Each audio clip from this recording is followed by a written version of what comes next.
मंगलम भगवान वीरो मंगलम गौतमो गणी मंगलम कुंद कुंदार्यो जैन धर्मोस्तु मंगलम सर्वमंगल मांगल्यम सर्वकल्याणकारकम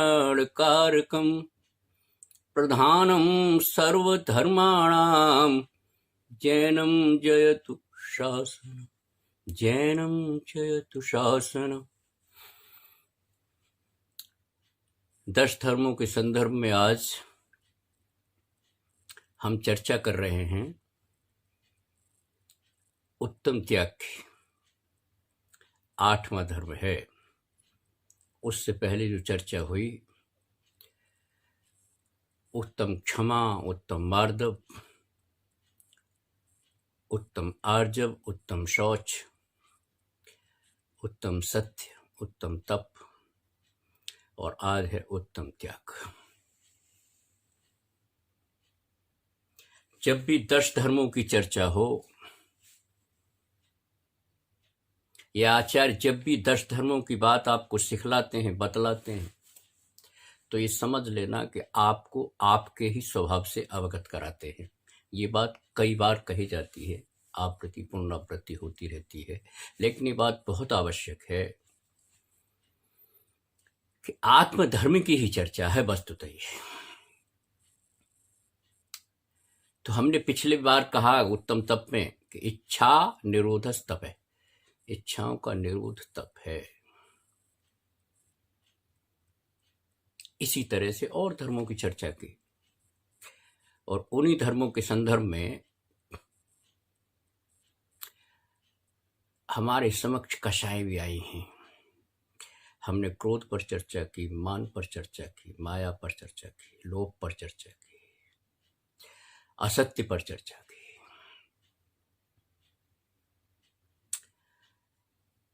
असंयम पर चर्चा हुई और अतप पर चर्चा हुई। क्योंकि वस्तुतः है, यद्यपि ये बहुत न्याय और तर्क का विषय है, लेकिन एक लाइन में बोल देता हूं कि जो धर्म है ना, ये युगल होता है, जैसे कि सत असत, नित्य अनित्य। और जो गुण होता है वो एक होता है, द्रव्य गुण पर्याय। ये बड़े तकनीकी प्रश्न है, कभी कोई चर्चा आएगी तो करेंगे, लेकिन ये समझ लेना कि जैन धर्म की जो बुनियाद है, जैन दर्शन की जो बुनियाद है, वो बहुत मजबूत है। उसमें किंचित मात्र भी ऐसी जगह नहीं है जिससे कि आप कुछ का कुछ समझ लें, लेकिन कभी संशय पैदा हो तो समझ लेते हैं। तो आज चर्चा है उत्तम त्याग की। त्याग वो भी उत्तम शब्द सब जगह लगा हुआ है। उत्तम समझ के ही मैं उसकी शरण में जाता हूं।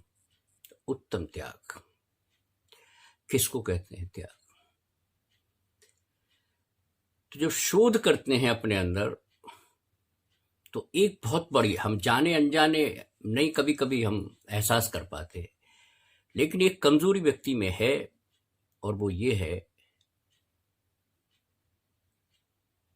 कि वस्तुओं के प्रति जो उसका लगाव है, पर वस्तुओं के प्रति, उसमें उसकी एक भावना बड़ी पुष्ट होती चली जाती है कि मम इदम, यह मेरी है। ये ममत्व का जो भाव है, जो मोहनीय कर्म का ही एक हिस्सा कहा जा सकता है, उसमें यह मेरा है, ऐसा ममत्व का भाव पुष्ट होता चला जाता है। यह मेरा है। और ये चूंकि बहुत लंबी कहानी है और ये पुष्ट होते होते यहां तक है कि यह मेरा ही है, ऐसा हम मान बैठते हैं। तो जिनवर कहते हैं, या गौतम कहते हैं, गौरधर कहते हैं, आचार्य कहते हैं दिव्य ध्वनि के माध्यम से कि तेरा स्वभाव, तेरी आत्मा के अलावा तेरा कुछ नहीं है। दिखाई भी देती है। जो नाशवान वस्तुएं हैं तेरी लिए, वो नाशवान नहीं है, ये ध्यान रखना। नाशवान का अर्थ ये है कि जब हम आत्मनय से बात करेंगे, तेरे स्वभाव की दृष्टि से बात करेंगे, तो वो नाशवान है, समाप्त होने वाली है। इस पर्याय में है, उस पर्याय में नहीं मिलने वाली है। और हमारा ज्यादातर ध्यान इस बात पर चला जाता है कि जो जड़ की दृष्टि से जो बहुत सारी चीजें, वस्तु जो नजर आ रही हैं, उनके प्रति मेरा ऐसा भाव है, ऐसा नहीं है। तो खैर, हम त्याग पर पहुंचना चाहेंगे, उत्तम त्याग पर पहुंचना चाहेंगे, और उसकी चाबी यह है कि सबसे पहले जो तूने ममत्व भाव बना रखा है, ममता का भाव बना रखा है, यह मेरा है, इस भाव में शुद्धि कर, ये भाव में शुद्धि कर। और शुद्धि का अर्थ यह है कि ये मेरा नहीं है, तब उत्तम त्याग की चर्चा होगी। यह न मेरा था, न मेरा है, न मेरा रहेगा, इस तरह का जो तेरा लगातार ममत्व का भाव है, उसको त्याग, उसको त्याग, त्यक्त कर, परित्यक्त कर, और फिर तू विरक्त होगा।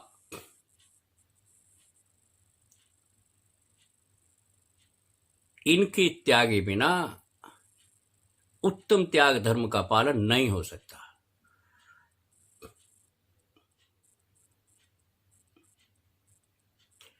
बहुत से लोग कह सकते हैं अव्यावहारिक है, हमारी ये भी कह सकते हैं कि मोटिवेशन फोर्स है, ये मेरा है तो मैं संसार में बढ़ता हूं, ऐसा भी कह सकते हैं, पारिवारिक विश्लेषण है। लेकिन ये जो 10 धर्मों के संदर्भ में बात हो रही है, उसकी उद्घोषणा तो यही है, और ये सत्य पर आधारित है, सत्य है ये कि ये तेरा नहीं है। और बार बार इसका चिंतन कर, ये मेरा क्यों है, अब तक जो मैंने माना ये मेरा क्यों है, चिंतन कर।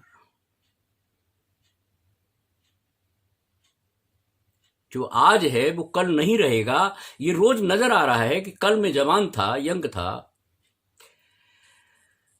और धीरे धीरे परिवर्तन की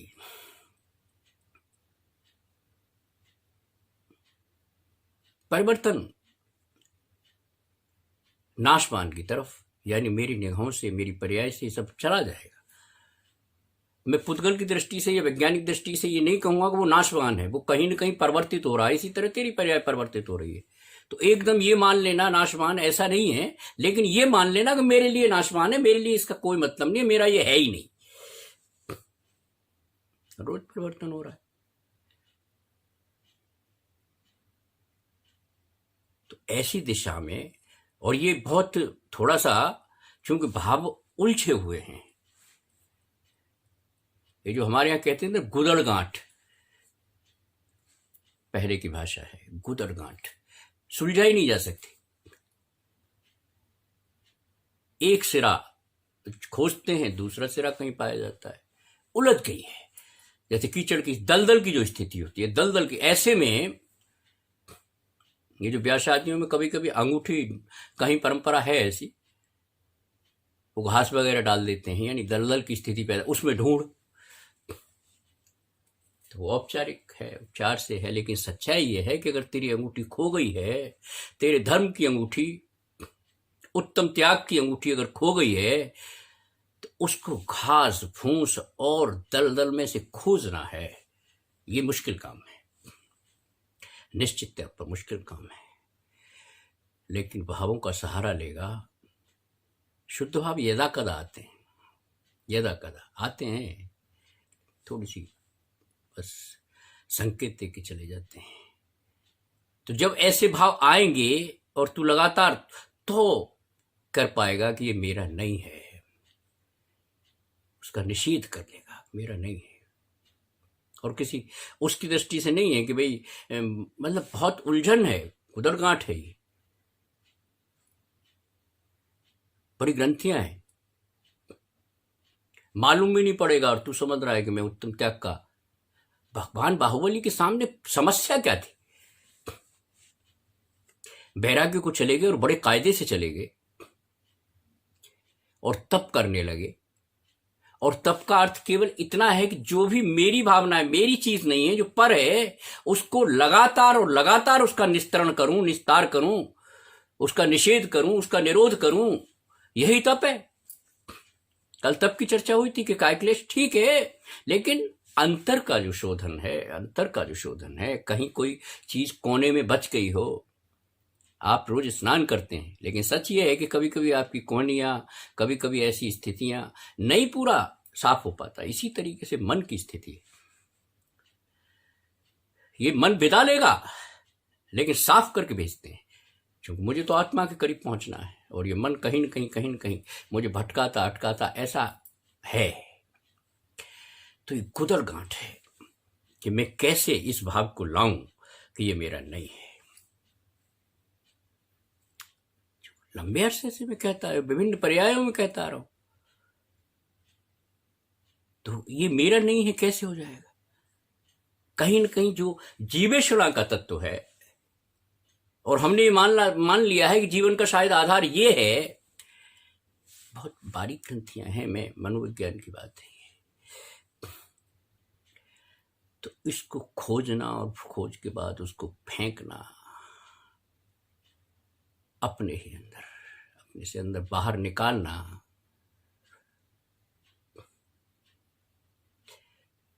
थोड़ा जटिल काम है। लेकिन 10 धर्मों के माध्यम से, आचार्यों के संकेतों से, आचार्यों की आज्ञा से, आचार्यों के अनुदेश से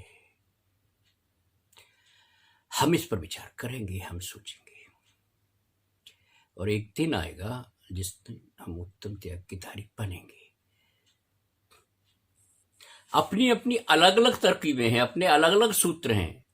किस आदमी पर कौन से कर्म का आवरण पड़ा हुआ है, ये वही जान सकता है धीरे धीरे धीरे धीरे, कि मैं समझ क्यों नहीं पाता। तो इसलिए अपना अपना एक तरीका है, लेकिन ये कॉमन कुछ तरीके हैं जिनको कि पहले तो आपको बताया जाए कि ये जो चीज तेरी नहीं है उसको तेरी समझ रहा है, निरंतर परिवर्तनशील है, और सब मृत्यु को प्राप्त होने वाली ये चीजें भी और स्वयं तेरी पर्याय भी। तो ऐसे में तेरी है ऐसा क्यों कहता है? जो हमेशा शाश्वत है वो है तेरा, जो रहने वाला है, जिसमें कोई विकृति कभी आती ही नहीं, कभी दोष कभी आता ही नहीं, ऐसा जो ज्ञायक स्वभाव है वो है तेरा, और बाकी तो कुछ नहीं है। तो इसलिए त्याग में ही भलाई है, उत्तम त्याग की संज्ञा भी प्राप्त हो जाएगी। जो चीज तेरी हो नहीं सकती, जीत किस बात की? तो आचार्य ने बहुत समझाने की कोशिश की है उत्तम त्याग के संदर्भ में, बड़े बड़े उदाहरण भी दिए जो तेरे मन पर चोट करें। कबीर कहते हैं ना कि माली आवत देखकर कलियां करत पुकार, फूली फूली चुन नहीं काल हमारी बार। ये बताया जाता है कि ये दृश्य नहीं है खाली, जो हम शमशान घाट के पीछे जाते हैं ना, अरहंत नाम सत्य है या जो भी है, राम नाम सत्य है कहते हुए जाते हैं, ये वस्तुतः रास्ता है कि यही है तेरा जो पर्याय का जो रास्ता है, वो अंतिम है, ये नष्ट होने वाली है। और शमशान घाट पर तो हम चले जाते हैं, ठीक है, एक परंपरा है, एक लोगों के पीछे अरहंत नाम सत्य है, ये उद्घोषणा हम क्या मुर्दे को कर रहे हैं क्या? नहीं, ये सभी के साथ है। और ध्यान रखना, यह भावना आनी चाहिए। इसको पहले कहते थे ना शमशान वैराग्य, शमशान वैराग्य छोड़, लेकिन कहीं वैराग्य की धारा तो पैदा हो, और तब ये बहुत से प्रतीक है, इनके माध्यम से मालूम पड़ा कि कुछ नहीं है। ये सज्जन जिनके पीछे में जा रहा था, जो काल कवलित हो गए, जो कहते हैं शांत हो गए, तो शांत हो गए इसका अर्थ एक तो निकलता है कि अशांत थे, ये नहीं, पर्याय अशांत थी, ये बात तो तय। जब हम कहते हैं कि शांत हो गए तो इसका अर्थ ये हुआ, मैंने कहा ना धर्म युग में चलता, युगल में चलता है, तो ये तो तय है कि शांत थे, शांत हो गए, इसका मतलब अशांत थे। और तेरे संदर्भ में भी यही बात है, शांत तुझे भी होने वाला है, जो तेरी भाषा है। बहुत से रास्ते हो सकते हैं। माटी कहे कुम्हार से कि तू क्या रूंध है मोहे, बड़े प्रतीकों के माध्यम से जगाने का प्रयत्न किया है, कोई आचार्य हो या संत हो। माटी कहे कुम्हार से तू क्या रूंध है मोहे, एक दिन ऐसा आएगा कि मैं रूंधूंगी तो समझ ले, इसी मिट्टी में मिल जाना है। तो तू जो रूंध रहा है ना, लगातार जो रूंध रहा है, ये तेरे रुदन का कारण होने का। सिंबल है के माध्यम से समझाने का प्रयत्न किया है, और ये सब केवल एक तरफ इंगित करते हैं कि तेरा कुछ नहीं है, जिनको तू मान रहा है वो तेरे नहीं है, तेरा तो तेरे साथ है। तेरा तो तेरे साथ है, तेरा ज्ञान स्वभाव तेरे साथ है। और मैं कहता हूं कि जिनको बहुत संसार में जीने की इच्छा है, यानी संसार को भोगने की इच्छा है, जीने की इच्छा मतलब यूं उम्र के हिसाब से नहीं, कौन कितना जीता है उम्र के हिसाब से ये बहुत इंपॉर्टेंट नहीं है, लेकिन कौन कैसे जीता है ये बहुत इंपॉर्टेंट है। कि कहीं ऐसा तो नहीं है कि मैं तो ऐसा सोच रहा हूं कि मैं जीवन यापन कर रहा हूं, जीवन में जी रहा हूं, लेकिन वो मृत्यु में जी रहा है, निरंतर जी रहा है। जो अपने स्वभाव के साथ खिलवाड़ करता है, जो अपने स्वभाव को भी छल देने की, जो धर्म में पर्याय है, विभाव पर्याय है, तो उसके जरिए अपने को ही ठगता है, मायाचार में आता है। आर्त धर्म में बहुत खतरनाक बात है।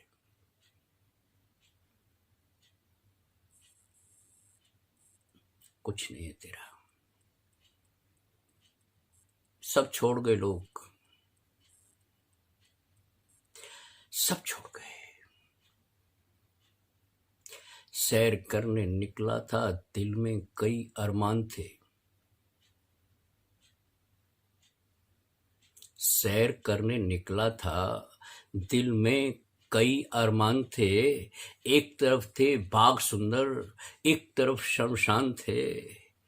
हड्डी पर जब पैर पड़ा, असावधानी है, हड्डी पर असावधानी है, और असावधानी भी चेतित करती है, चेतना देती है, चूंकि ज्ञान चेतना तेरे पास है। ये जो जिनको हम निरर्थक मानते हैं, ये भी कभी कभी हमको उद्बोधन देने में, चूंकि अंदर की ज्ञान शक्ति उन प्रतीकों की। तो हड्डी पर जब पैर पड़ा, तो हड्डी के जो बयान थे कि चलने वाले चल संभल के, ये संभल है ना, कि चलने वाले चल संभल के, हम भी कभी इंसान थे। मैं भी टेढ़ा मेढ़ा चलता था, मैं भी असावधानी से चलता था, मैं भी अपनी संभल को, अपने अवधान को इधर उधर हटा के चलता था, यानी आंख बंद करके चलता था, यूं मान लो आप। लेकिन हड्डी पर जब पैर पड़ा, तो हड्डी के जो हड्डी ही बची है ना, और तो कुछ है नहीं, जो सबसे कठोर वो ही है। ये जबान और दांत, इसके बीच में सबसे पहले क्या जाता है? जबान तो कभी जाती नहीं, दांत जाते हैं। और उसकी एक ही बात है, वो कठोर बहुत है। जो कठोरता है ना, और जो रिजुता है, यानी जो मुलायम है, सॉफ्ट है, रिजुता का अर्थ वो नहीं है, लेकिन जो सॉफ्ट है, जो कोमल है, वो रह जाती है जबान, और उसके ये प्रतीक है। तो हड्डी पर जब पैर पड़ा, तो हड्डी के यूं बयान थे कि चलने वाले चल संभल के, हम भी कभी इंसान थे। ये जो लोग कभी ये छोटे मोटे, कभी इन्होंने समझाने की कोशिश तो की है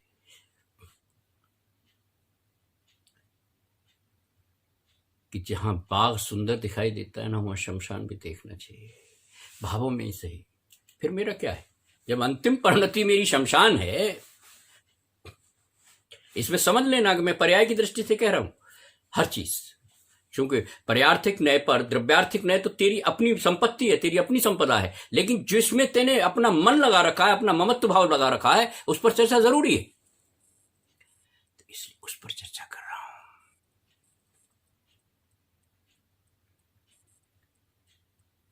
जो नष्ट होने वाले उसमें ममता किस बात की, ममत्व किस बात का? तो त्याग, भावों से ही त्याग सकता है त्याग। और अगले की कोई परिणाम की चिंता मत कर, तू आज त्याग कर और कल ग्रहण कर, और ग्रहण का मतलब स्वभाव ग्रहण कर।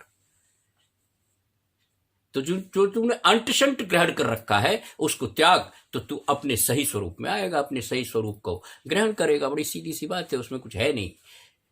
सही स्वरूप के लिए आपको कुछ नहीं करना, लेकिन मिथ्या स्वरूप के लिए तुझे बहुत कुछ करना है, इसलिए उसको त्याग। और जो सबसे ज्यादा ममत्व होता है वो ये जड़ पदार्थों से ही होता है ना, संपदा से, संपत्ति से, पैसे से, धन से, और भी बहुत सी कलाएं अकिंचन धर्म में, बहुत सी परिग्रह वस्तु में, बहुत सी परिग्रह, बल्कि अनंत है परिग्रह, आसान, बहुत कुछ भी कह सकते हैं आप, कुछ भी चीज दे रही है। बच्चे भी कहते हैं ना ये मेरा खिलौना है, बहुत उसका खिलौना खो जाए ना बच्चे का, या खिलौनों को कहीं किसी तरीके से खिलौना टूट जाए, बड़ा दुख होता है। अब बच्चे को क्या समझा, बच्चे को भी दुख होता है अपने खिलौनों का। तो ये खिलौनों से तू जो खेल रहा है और ये खिलौने जब नष्ट हो जाते हैं तो तुझे बड़ा दुख होता है, बड़े संश्लेषित परिणाम होते हैं। अब बच्चा तो संस्कार लेकर आया है कुछ, ये जो ममत्व का संस्कार है ये लेकर आया है, लेकिन तूने तो ग्रहित भी किए हैं। कुछ नैसर्गिक संस्कार होते हैं, कुछ ग्रहित, कुछ इकट्ठे किए हुए संस्कार।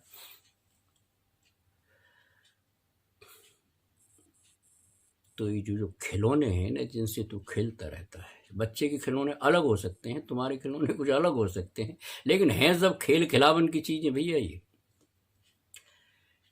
और खेल खिलावन की चीजों में जो रम रहा है और अपनी आयु को नष्ट कर रहा है, खासतौर से मनुष्य पर्याय को तू नष्ट कर रहा है, इसमें एक तरीका उन्होंने बताया कि तेरे को बड़ी तकलीफ होगी मरते वक्त भी, और निरंतर तू तकलीफों का, चूंकि जो चीज उत्पाद में द्रव्य है वो तो जो चीज है आई है नष्ट भी होगी,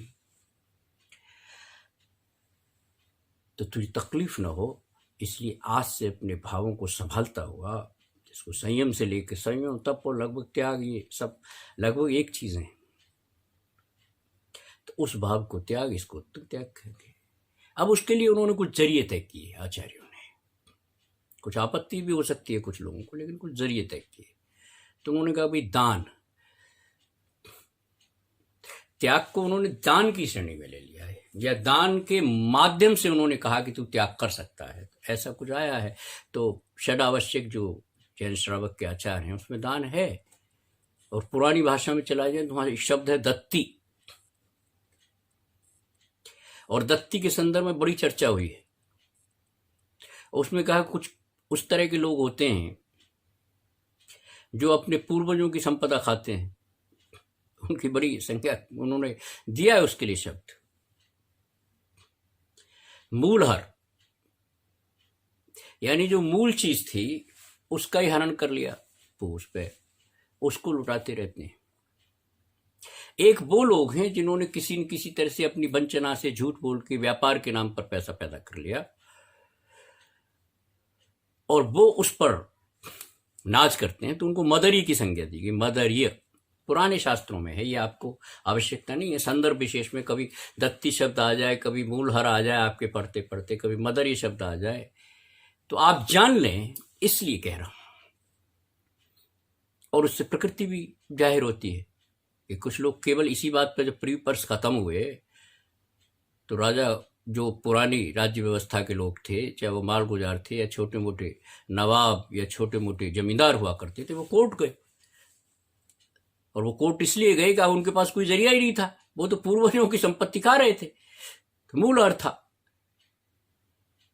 तो उस वक्त की व्यवस्था ने, श्रीमती गांधी ने कहा कि भाई प्री पर्स खत्म होने चाहिए, आप कुछ उत्पादन, कोई बात कुछ करते नहीं और केवल भोग उपभोग करते हैं, तो ये इजाजत नहीं दी जा सकती। इसलिए उन्होंने प्री पर्स, उसके खिलाफ वो कोर्ट भी गए। लेकिन जो कुछ राज्य व्यवस्था करती है तो करती है। इस तरह कुछ लोग होते हैं जो मूलहर, जो पूर्वजों की दी हुई संपत्ति है, पुण्य से मिली होगी, उस पर ठाठ करते हैं। कुछ मदरी हैं जो शोषण करके, कम्युनिस्टों की भाषा में, पैसा कमाते हैं और उस पर तो उसके लिए ये व्यवस्था की गई थी कि भाई ये नहीं चलने वाला है। दत्ती आया कि भाई कुछ दान दो, कुछ लोगों की मदद करो। पूरा का पूरा मैं आपको बताऊं कि महाराष्ट्र में चले जाइए और उड़ीसा में चले जाइए, पुरानी संस्कृति पर, तो वहां क्या था कि भिक्षावृत्ति उनका व्यवसाय था। ये जो पंडित वर्ग था, जो ये विधि विधान करता था, जिसके यजमान हुआ करते थे, ये यज्ञ वाले जो लोग थे, पुरोहित थे, उन्होंने एक वक्त में ये स्थापित हो गया था कि भाई इनको तो उनको तो देना पड़ेगा आपको। वो उनके गांव फिक्स थे, जैसे तेरा आजकल किन्नरों के है ना कि ये इलाके किन्नरों के फिक्स है, उस तरह उनके भी फिक्स थे कि भाई इन गांव में इनको मांगने का हक है। जब अंग्रेज व्यवस्था आई और उन्होंने कहा ये तो बेकार की बात है, किसान पैदा करता है और तुम फसल के दिनों में चले जाते हो अपना झोली डाल के, और विभिन्न चीजें वहां से विभिन्न चीजें मिलती थी, अन्न धान जो भी था, वो व्यवस्था थी। भिक्षावृत्ति की भी व्यवस्था रही है, तो उसको फिर कन्वर्ट किया गया। ये दान की जो बात मैं कह रहा हूं, आचार्यों ने कहा कि नहीं ये गलत है।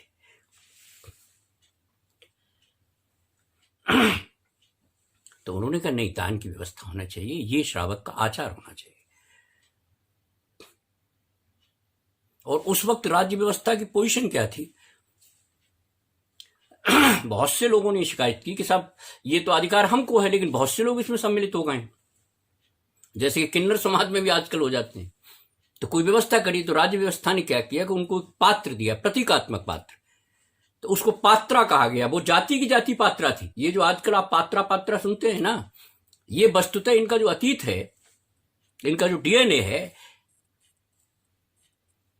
उस पर राज्य की मोहर होती थी उन पात्रों पर कि केवल उसी को मांगने का अधिकार है जिसको राज्य व्यवस्था ने बाकायदा आधिकारिक, तो जिसके पास वो आधिकारिक पात्र था वो पात्रा था। तो उस वक्त जो समाज से लेने का तरीका था वो ये था, इन्होंने बाकायदा कहना हमको तो अधिकार है, हम तो भगवान से प्राप्त है ये अधिकार, इसलिए हम तो आपको कुछ करेंगे, हम तो आपकी व्यवस्था पर जिएंगे और आपको इतना हिस्सा, इतनी खेती का, इतनी आपके पैदावार का हिस्सा देना पड़ेगा। तो फिर कुछ असंतोष पैदा हुआ। जिनको हम निम्न जातियां, छोटी जातियां, उन्होंने कहा कि साहब हम तो देने की स्थिति में ही नहीं है, हम कैसे देंगे, हम तो नहीं दे पाएंगे। और ये बड़ी चालाक कौम थी। ये जिस जाति को बहुत गरीब और बड़ा निंदनीय समझती थी या जिसकी उपेक्षा करती थी, उससे भी कुछ लेने लायक है ना, अन्न तो लिया जा सकता है। तो वो कहते हम पे होता ही नहीं, हम खुद मजदूरी से लाते हैं और उसमें से हम इनको दें, ये नहीं होता। और अगर ऐसा ही है तो हमें भी अधिकार दे देना चाहिए, ये पुरोहित वर्ग को क्यों अधिकार मिलेगा?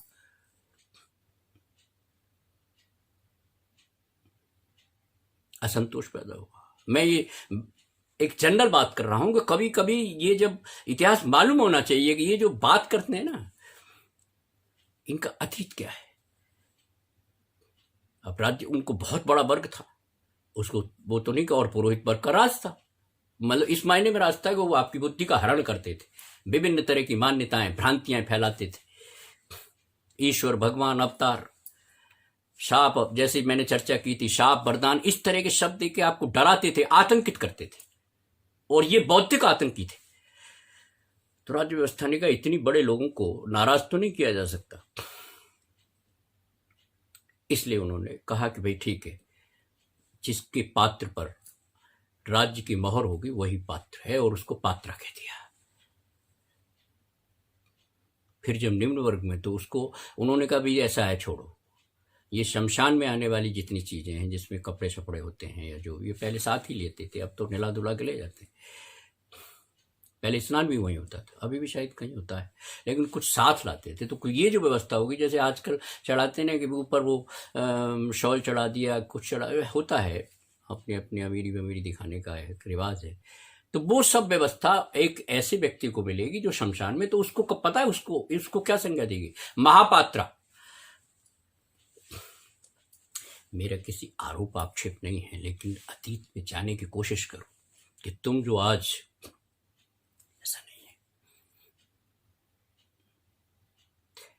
भीख को कानूनी शक्ल दे दी तो पात्रा बन गए। और कोई आया कि ना हमें भी चाहिए आरक्षण, तो उन्होंने कहा महापात्रा। राज्य को चलाने के तरीके थे। लेकिन जैन आचार्य तो बड़े कोमल हृदय के आचार्य थे। उन्होंने कहा कि मुझे तो कुछ नहीं, मुझे ये बताना है कि तू जिन चीज़ों पर उसको कुछ नहीं है और जिन पर है उनको देना चाहिए, ताकि तेरा भी चित्त सरल बना रहे, तू भी कभी धीरे धीरे धीरे धीरे उत्तम। चूंकि हमारी तो व्यवस्था ही सारी बंधन से मुक्ति की है।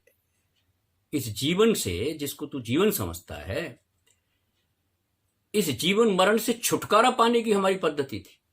तो आचार्यों ने बड़े कोमल भाव से कहा कि नहीं, दान देना चाहिए। अगर आपके पास द्रव्य है तो जो जरूरतमंद लोग हैं उनको दान देना चाहिए। और उन्होंने बड़ा विभागीय वर्णन किया, उसका विभाग बांटा, 4 हिस्सों में बांटा कि भाई देखो, ये दान जो है, ये जिसको त्याग के रूप में, उसको 4 तरह का है। तो सबसे पहले, अब क्रम बदल जाए मुझे पता नहीं, अपनी अपनी सुविधा अनुसार, सबसे पहले जो बात थी वो थी ज्ञान दान की, जिसको शास्त्र दान भी कहते हैं। तो आज की तारीख में तो शास्त्र दान अगर हम कहते हैं तो एक शास्त्र लिया जो कि ये भी निर्णय नहीं किया कि ये वाकई शास्त्र की संज्ञा ले सकता है या नहीं ले सकता। हमने एक पुस्तक ली और उसको मंदिर जी में, जहां जिनवाणी रखी रहती है, उसमें जाके तो शास्त्र दान हो गया।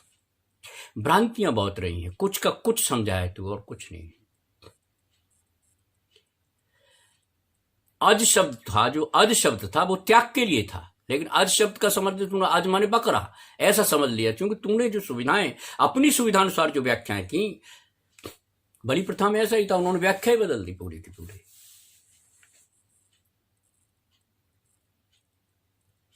अज का भी यही अर्थ था कि तू अजन्मा हो, ऐसी कामना थी कि तुझे जन्म मरण से छुटकारा मिले। उपनिषदों में बाद में बड़ा उस पर चर्चा हुई और उन्होंने कहा ये सब बकवास है। तो कुछ का कुछ समझ लिया गया। तो हमारे यहाँ जो वो था, तो उन्होंने कहा त्याग, तो उन्होंने कहा सबसे पहले ज्ञान दान। जो हम आजकल ये हो रहा है ना, ये सब ज्ञान दान की श्रृंखला में आएगा, उसी के भंडार में आएगा। इसको चेता,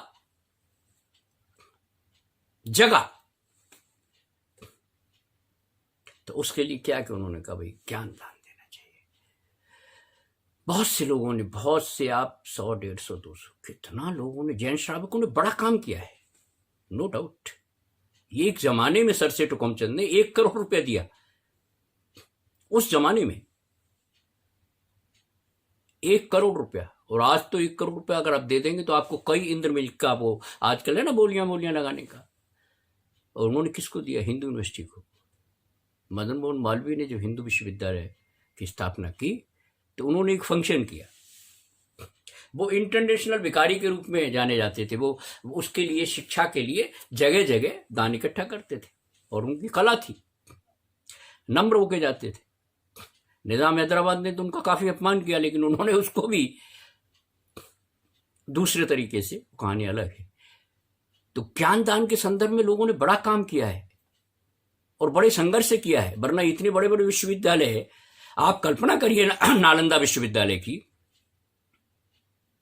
लोग कहते हैं कि 3 महीने तक आग लगी, इतना उसमें शास्त्रों का भंडार था। कमाल के, उस वक्त, जिस वक्त कोई कागज वागज नाम की कोई चीज नहीं होती थी, केवल पत्ती पत्रों पर लिखा जाता था।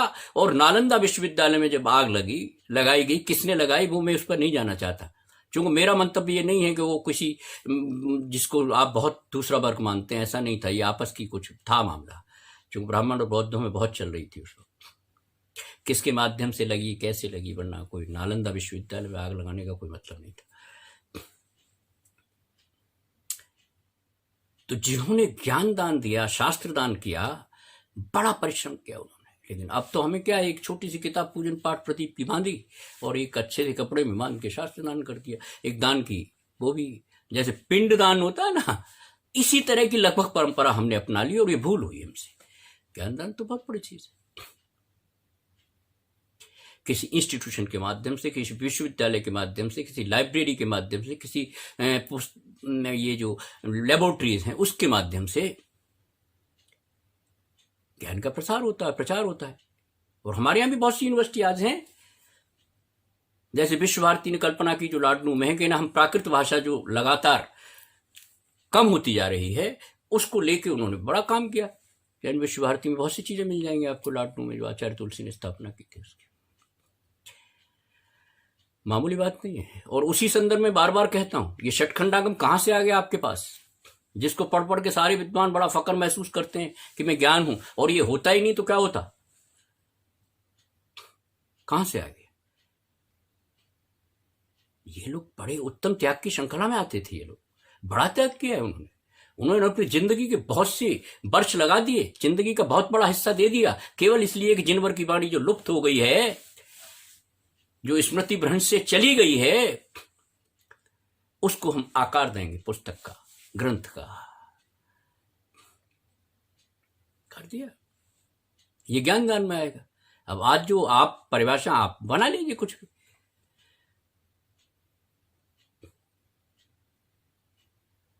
ऐसा भी। और मैं याद इसलिए दिलाता हूं कि सर सेठ हुकुमचंद ने इस पर बड़ा काम किया। खाली विश्वविद्यालय की बात नहीं है, उन्होंने बहुत से जैन जो जैसे सोलापुर का है, और मतलब मैं बहुत अगर गिनवाई जाए तो ये जो श्रावक थे, इन श्रावकों का कोई जवाब नहीं है। साहू शांति प्रसाद जी ने बहुत काम किया। उन्होंने कहा पुराने जितने भी अब ये तीर्थ क्षेत्र हैं जो खंडित होते जा रहे हैं, और पुराने इतने शास्त्र हैं उनको जो खत्म होते जा रहे हैं, उनको पुनर्जीवित किया।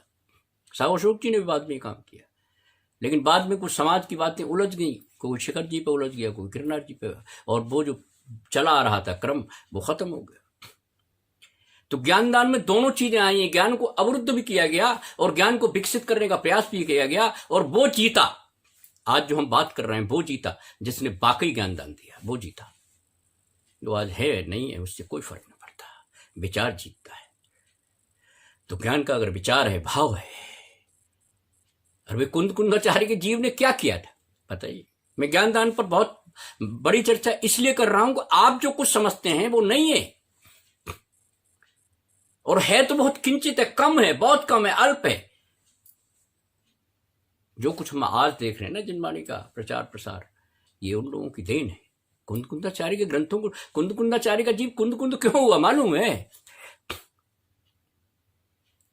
ये जो वृक्षों में जो कुछ खोखले से बन जाते हैं ना, जिनको वास्तु की भाषा में हम कहते हैं कि ये जो है आला है, बन जाते हैं, नेचुरल बन जाते हैं।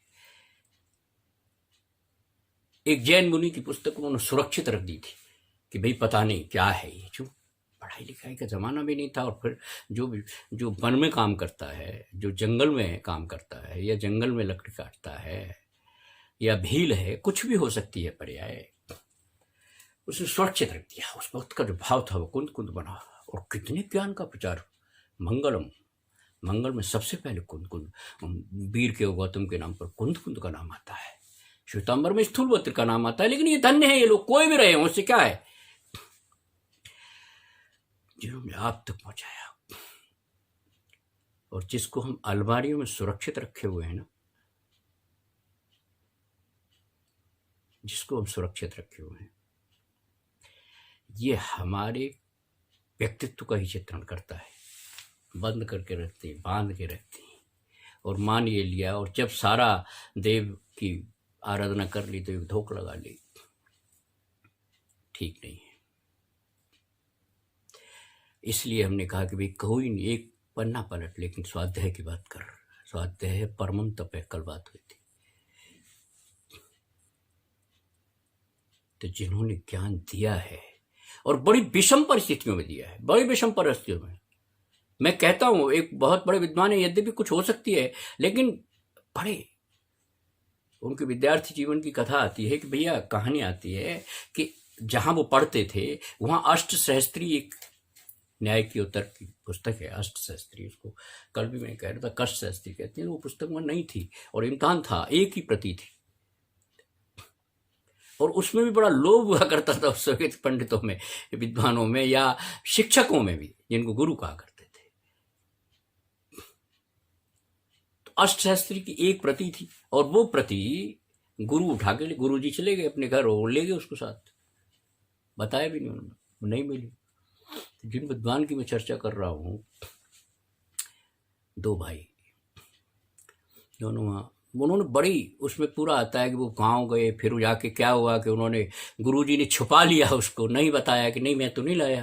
कितना उन्होंने जब जो चले कितना कौन से गांव गए, लेकिन बड़ी विद्या के प्रति इतनी अनुरक्तता थी, ज्ञान के प्रति इतनी जिज्ञासा थी।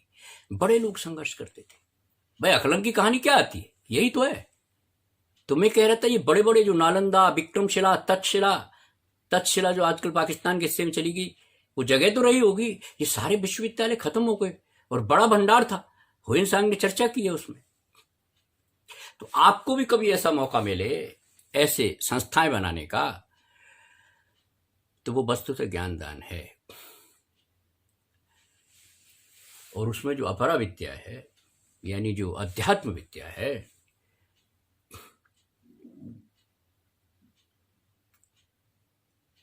उसके विकास में ये जो स्वाद्वाद महाविद्यालय बनारस में है, आपको जानना चाहिए। ये ऐसे उपलब्ध नहीं हो गए कि थाली में आ गए ना। गणेश पंडित खुद ब्राह्मण थे, और उस वक्त ब्राह्मण परंपरा, यानी ब्राह्मण जो बहुत तुच्छ किस्म के लोग थे, ऐसा नहीं कि समूचा ब्राह्मण समाज, ऐसा कुछ नहीं था। तुच्छ किस्म, जिन्हें अपनी विद्या पर जबरदस्ती नाज था, जिसके लिए कहा विद्या विवादाय धनम मदाय शक्ति परेशान पर पीडनाय खलस्य साधोर विपरीत में तत् ज्ञानाय दानाय च रक्षणाय। अरे भाई धन है तो वो दान के लिए, उसका मिसयूज क्यों कर रहा है? वो ज्ञान है, विद्या है, तो ज्ञान दान के लिए है ना। ज्ञानाय है तो उसका तू मिसयूज कर रहा है, और शक्ति अगर तेरे पास है दूसरों को परेशान करने, जबकि वो रक्षा के लिए है। तो ऐसे जो लोग थे जो विद्या को विवाद का विषय बनाते थे, ज्ञान उनके बश की बात नहीं थी, या ज्ञान की तह तक वो पहुंचे नहीं थे, ऊपर के ऊपर रूढ़ियों को वो ज्ञान बताते थे, तो उनकी और तो गणेश पंडित जी वहां चूंकि संस्कृत पढ़नी, प्राकृत के बाद संस्कृत पढ़ने के लिए बड़ा काम किया लोगों ने। अब जैन दर्शन से प्रभावित हैं तो वो संस्कृत उनको पढ़नी है, संस्कृत पढ़ने गए वहां। तो उन्होंने कहा भाई आप कौन है? तो बताया उनको भाई मैं तो एक आध दिन वहां रहे होंगे, ठहरे होंगे, कहने मैं तो जैन हूं। नहीं जी, उन्होंने कहा मैं तो जैन हूं, ऐसा कहा चूंकि संस्कृत विद्यालय में बोली मैं तो जैन हूं। तो उन्होंने कहा तुम तो यहाँ 2 दिन तो बेकार रहे, जैन तो यहाँ पर ठहर नहीं सकता। उन्होंने बाकायदा वो जो जहां वो गए थे जिस इंस्टीट्यूशन परिधि में, उसको साफ कराया गंगा जल से। बड़ा मतलब कितनी कितनी निम्न अभिव्यक्ति थी वो। गणेश पांडे जी ने कहा कि ये तो बड़ी, देखो निराश भी हो सकता है, मायूस भी हो सकता है, आलोचना में बहुत सी बातें लिखी जा सकती हैं, ऐसे भी भाव बन सकते हैं, लेकिन एक भाव ये भी था कि नहीं मैं भी संस्कृत इंस्टीट्यूशन बनाऊंगा, बहुत आवश्यकता है आज की तारीख में। तो उनके पास 1 रुपया था, 1 रुपये में 64 पैसे होते थे, और 1 पैसे का पोस्ट कार्ड आता था। तो उन्होंने 64 पोस्ट कार्ड लिखे विभिन्न लोगों को। कितने मनस्वी लोग थे, कितने तपस्वी लोग थे, गजब के लोग थे। एक चोटी बांध के संकल्प लेता है कि मैं तेरा ध्वंस करूंगा, और वो समाज में आदर्श बन गया, जिसको चाणक्य और कौटिल्य की संज्ञा दी गई। ये तो शुक्र था कि बाद में उसको कुछ ज्ञान हुआ तो वो जैन मुनि बना, वो एक अलग बात है। लेकिन एक ने तो कल्पना की अपने अपमान का बदला लेने के लिए कि पूरा का पूरा राज्य ध्वंस कर दूंगा, और उसके लिए क्या नहीं किया। एक तरफ तो भावना ये है, दूसरी तरफ गणेश पढ़ने की भावना है। उन्होंने कहा मैं बनाऊंगा। ये है उत्तम त्याग। अगर किसी श्रेणीबद्ध किया जा सकता है तो इसको मैं उत्तम त्याग कहूंगा। 64 पैसे बनाए, 64 पोस्ट कार्ड लिखे। ये जिनकी मैं चर्चा कर रहा हूं ना, ये भी बड़े अच्छे श्रावक थे। हुक्मचंद जी पे पहुंचा, एक सरसेट हुक्मचंद जी इंदौर, एक पोस्ट कार्ड वहां भी पहुंचा। अरे उन्होंने कहा बनाओ ना। और जब बड़े व्यक्ति ने लिख दी पहली कलम, तो फिर तो लक्ष्मी की कृपा है, कोई बात ही नहीं।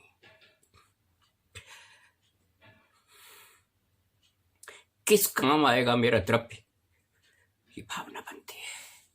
ये द्रव्य है जिसके लिए मैं सेठ श्रीमंत कहलाता हूं, किसके लिए आएगा? तो उन्होंने कहा विद्या तो बनाओ, और बना। बहुत से विद्वान निकले उसमें से, पुराने जितने विद्वान हैं बहुत से विद्वान निकले। मैं जानता हूँ पंडित पद्मचंद शास्त्री आज हैं नहीं, और हमने बड़ा उनको मिस किया। 3 साल तक उनके सानिध्य में रहे, लेकिन कभी पता ही नहीं लगा कि ये आदमी इतना विद्वान है। बाद में जब उन्होंने वीर सेवा मंदिर ज्वाइन किया, तब मालूम पड़ा कि यार किस तरह हम मौका खो जाते हैं, क्योंकि उनकी वेशभूषा, उनकी कुछ शैली इस तरह थी कि हमारी दृष्टि नहीं पहुंच पाई वहां पर। यहां तक कि बनियान पहनना और कुर्ते को वो हमेशा लटकाए रखते थे अपने कंधे से। मालूम कभी कभी उन्होंने ये जताने की भी कोशिश नहीं की, हमारे दुर्भाग्य से या भाई दावे, कि वो प्राकृत का इतने बड़े विद्वान है। कभी मुझे जरूरत पड़ती राजेंद्र अभिधान कोश की, मैं उन्हीं के पास गया था। वो जैन नहीं लिखते थे। कभी पूछा उनसे कि आप जैन नहीं लिखते? कभी जब साइन भी करते हैं तो जैन नहीं लिखते? उसने कहा मैं जैन हूं जाति और कुल के हिसाब से, लेकिन अभी नहीं हूं। उन्होंने कहा जब तक परिग्रह है तब तक जैन होना बहुत मुश्किल है। और परिग्रह भाव है, एक्चुअली परिग्रह की बहुत सी चीजें आपके पास में वो अलग चीज है, लेकिन परिग्रह का जब तक भाव है तब तक मैं जैन नहीं हूं, ऐसा कुछ उन्होंने बहुत लिखा है। इस पर कल चर्चा करेंगे, परिग्रह पर। वो भी वहीं से पढ़े थे शायद, बाद में। किस तरह चीजें बनाई गई हैं और कितना आचार्यों ने लिखा है सिर्फ इसलिए कि तेरी निगाह को ले ज्ञान दान की है।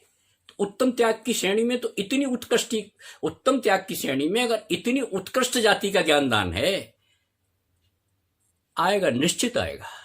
हजारों लाखों लोग को दृष्टि दे दी, चक्षु दे दिए, दिव्य चक्षु दे दिए। उस ज्ञान को प्रणाम करता हूं। और प्रतीकात्मक सही जिन लोगों ने वो ज्ञान दान बख्शा है, चाहे वो विद्वान हैं, चाहे वो पंडित हैं, चाहे वो जानकार हैं, और चाहे वो श्रीमंत हैं, नमस्कार, कई बार नमस्कार। ये है ज्ञान दान, जिसको बाद में कह दिया शास्त्र दान। तो बड़े रूढ़ शब्दों में शास्त्र नाम की कोई वस्तु पकड़ी, बांधी और वो जिनवाणी के खाने में रखा है, शास्त्र दान हो गया। विकृतियां बहुत आई हैं, सोच बदले हैं, वास्तविकता ढकी है अपने कृत्य से, मन से, वचन से, वाणी से, लड़ने से। व्यर्थ की बातों पर समाज में झगड़ा, ज्ञान से वंचित रह जाते हैं। और आज नई पीढ़ी को जब कभी कभी शिकायत आती है, 85 साल से शिकायत है कि नई पीढ़ी नई धर्म की ओर उन्मुख नहीं। वास्तव में जो तूने धर्म की संज्ञा दे रखी है और जिसको तू धर्म मानता है, नई पीढ़ी ना आए तो बहुत अच्छा। मैं कहता हूं, मैं भी कहूंगा उस नई पीढ़ी से, ऐसे धर्म के पास मत जा। गलत है परंपरा। मतलब आपने परंपरा का निर्वाह भी किया, कुछ भी नहीं किया। मैं कहता हूं ये जो सुर हैं, ये जो जिसको देवता कहते हो, ये मनुष्य के आगे कहां ठहर रहे हैं? ज्ञान में या तपस्या में कहां ठहरते हैं? मोक्ष मिलेगी तो मनुष्य भव में आना पड़ेगा। आपने बनाए बोलियों के माध्यम से, ये देव, इस देव की बोली ये है, इस देव की बोली ये है। ये मूर्खताओं का साम्राज्य चलता रहा और ज्ञान दान की बात करते रहे।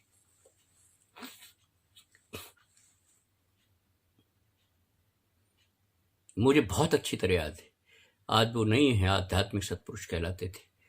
मैं बहुत जगह घूमा थैला लेके, बहुत से जिनको मुनि कहते हैं, आप बहुत से लोगों के पास गया।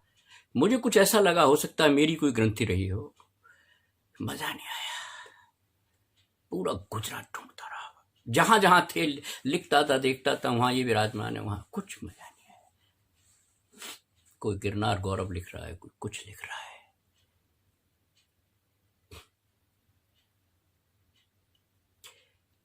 अंतर नहीं जाना चाहता, जानने की जरूरत भी नहीं है, समय खराब होता है। लेकिन एक सभा में गया, 15 दिन ठहरा वहां पर मैं, 15 दिन रहा। और किसी के बल पे नहीं रहा कि भाई मैं वहाँ कोई भोजन मिल जाता है, ये ऐसा नहीं है, तलाश में था। तो उनकी भाषा कुछ और थी, मैं तो ज़्यादा नहीं जानता था, लेकिन समझने की कोशिश करता था, समझता था। तो जब वो ये कहते थे कभी कभी, इस शास्त्र की बहुत आवश्यकता है, इसको प्रकाशित होना चाहिए,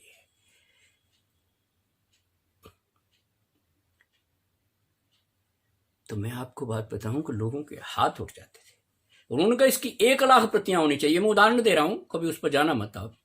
तो हाथ उठ गए। अब मान लीजिए 10 रुपए भी छपाई पर आता है तो कितने रुपए हो गए? 10 लाख रुपए। और ये बात बता रहा हूं मैं सन 77-78 के आसपास की, 80 में तो वो चले गए थे। हाथ उठ जाते थे और नंबर लगता था कि मैं। वो है ज्ञानदान। हो सकता है उसमें कोई अहंकार की रेखा रही हो सकता है उसमें कोई श्रद्धा भक्ति की रेखा रही हो, लेकिन ज्ञानदान की जो रेखा है वो ज्यादा ऊपर है। मैं बाकी बातों को छोड़ूंगा, ये है ज्ञानदान। और लाइन लग गई शास्त्रों की। और मुझ जैसे लोग जो बहुत ऐसा समझते थे कि शायद ये रूढ़ियां, ये परंपराएं, यही धर्म है, ऐसा कुछ वस्तु का स्वभाव को भी समझने की कोशिश नहीं की। वो चिल्लाते थे आत्मा आत्मा आत्मा, कारण शुद्ध पर्याय। और जो हाथ उठा रहा है उसको वो कह रहे हैं उससे पहले ही 2-4 मिनट या 4 मिनट पहले धूलपति, और वो हाथ उठा रहा है। कमाल है, कोई प्रतिक्रिया नहीं। उसने कहा नहीं यार, जब ये कह रहे हैं तो निश्चित तौर पर ज्ञानदान होगा। ये है ज्ञानदान। और आज बोली लग रही है किस बात की कि मैं ये इंद्र बनूंगा, मैं वो इंद्र। तेरा बाप भी नहीं बन सकता, और इंद्र बनना कोई बड़ी बात नहीं। ये जो देव जिस कौम की तू बात कर रहा है, ये भोगी कौम है, इसको क्यों, तू तो भोग ही नहीं सकता, तेरे में इतनी पर्याय है ही नहीं, और तू भोगी बनने के लिए बोली लगा रहा है। किसी शास्त्र को छपवाने की बोली लगाता ना, 2 विद्यार्थियों को पढ़ाने की बोली लगाता तो अच्छा लगता। धंधा हो गया है, व्यापार हो गया है। और बात करेंगे ज्ञानदान की, और वो भी बड़ा मतलब क्या मान रहा है कि मैं एक चाराने का, किनारी बाजार का मुकुट लगा के, या कोई एक दुआने की माला लगा के मैं इंद्र बन गया, मैं देवता बन गया, मैं इस श्रेणी का इंद्र हूं, मैं इस श्रेणी का देवता हूं। बकवास है। और ऐसा समाज ने किया, और बड़े मतलब कहना चाहिए सामूहिक तौर पे किया, और पंच कल्याणकों के नाम पर किया, और हो रहा है और होता रहेगा शायद, क्योंकि जब तक मूड रहेगा तब तक चिंता नहीं है इस बात की, अज्ञान फैलता रहेगा। अज्ञान का देवता ये कहता है कि मूड है और मेरा साम्राज्य बहुत ज्यादा है, कोई दिक्कत नहीं है, मेरे पास डेमोक्रेटिक सिस्टम है, पूरे 300 लोग हैं मेरे पास। इशारा नहीं कर रहा, मैं सिर्फ ये कहना चाहता हूं कि ऐसी व्यवस्था बनी, और उसको ज्ञानदान की बात कर रहे हो। अगर उत्तम त्याग की और जैन आचार्य की और दिव्य ध्वनि के अंतर्गत आने वाले अर्थों के अर्थ में अगर आप उत्तम त्याग की बात करते हो तो ज्ञानदान के बारे में सोचना बड़ा सरल है। अहंकार के पोषण के लिए रुपया फेंकना।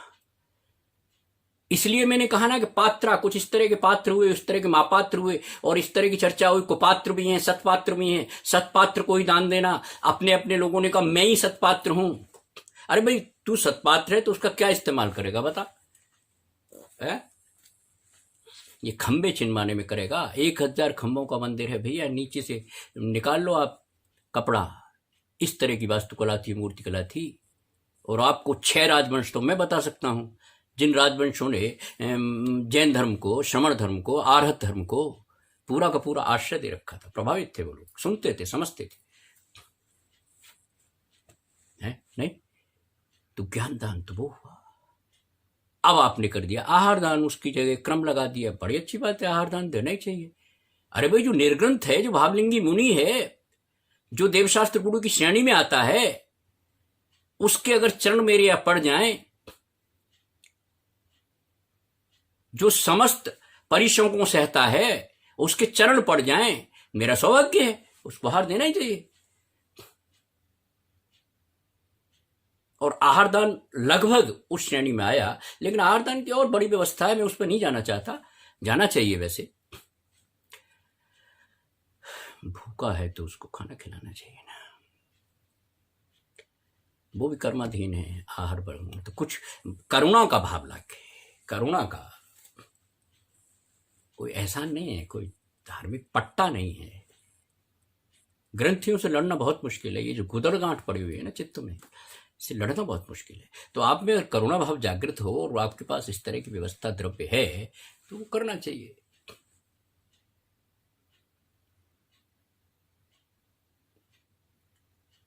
सबसे बड़ा जोर मैं देता हूं कि ज्ञान दान और सोच समझ के। ये खाली शास्त्र दान में और एक पुस्तक उसके रूप में मत लेना। यही है मिथ्यात्व। झगड़े में पड़ जाएंगे, और इसलिए नहीं पड़ जाएंगे कि ये तेरी निजी कहानी है, ऐसा नहीं है। समाज में भी वही दिशा बनेगी ना जो फकीर कहता था कि शराबी कह रहा है कि हम लड़खड़ाए तो कुछ नहीं होगा और तुम लड़खड़ाए तो क्या होगा। तो समाज के जो वरिष्ठ लोग हैं, जो समाज में जाने पहचाने पूज्य लोग हैं, उनको समझना चाहिए। द्वादशांग वाणी लगभग लुप्त हो गई है, जिसको हम रोज पूजा करते हैं, लगभग लुप्त नहीं है, और हमारी औकात भी नहीं है समझने की। लेकिन जितना हम समझे हैं, आहारदान ऐसा निर्ग्रंथ मुनि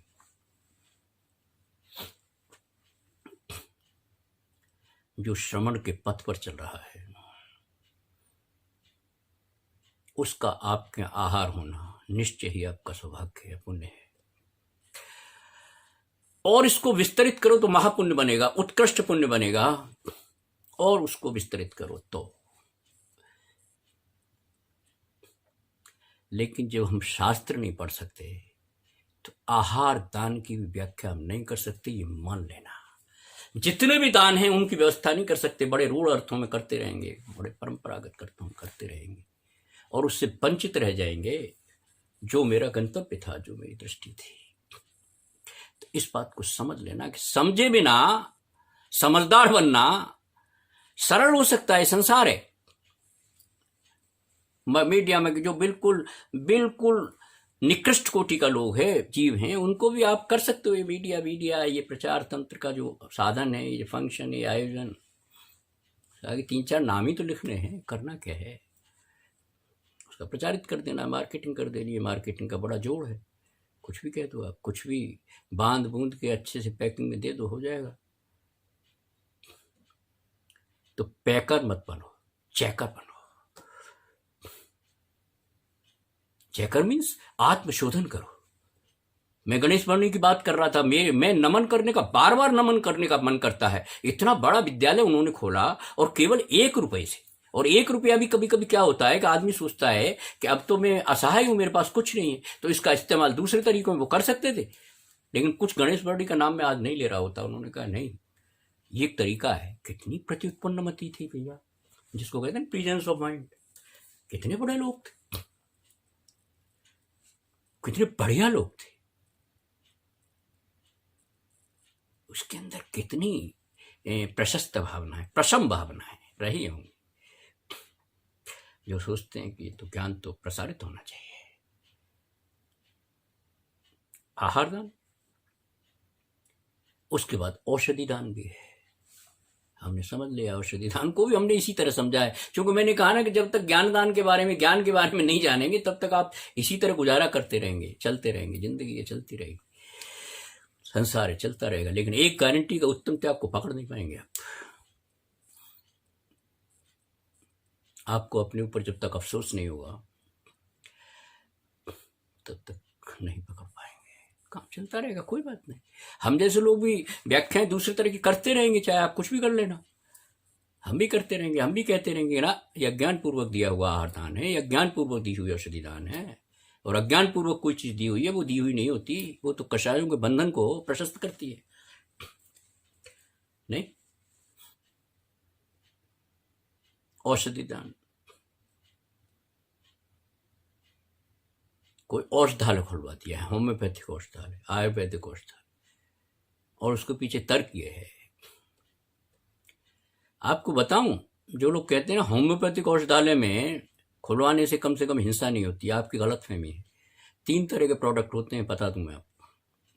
होम्योपैथी में भी 3 तरह के प्रोडक्ट होते हैं। तो केमिकल प्रोडक्ट होते हैं जो कि आजकल आप जैसे एलोपैथी में देखते हैं, वो है होम्योपैथी में।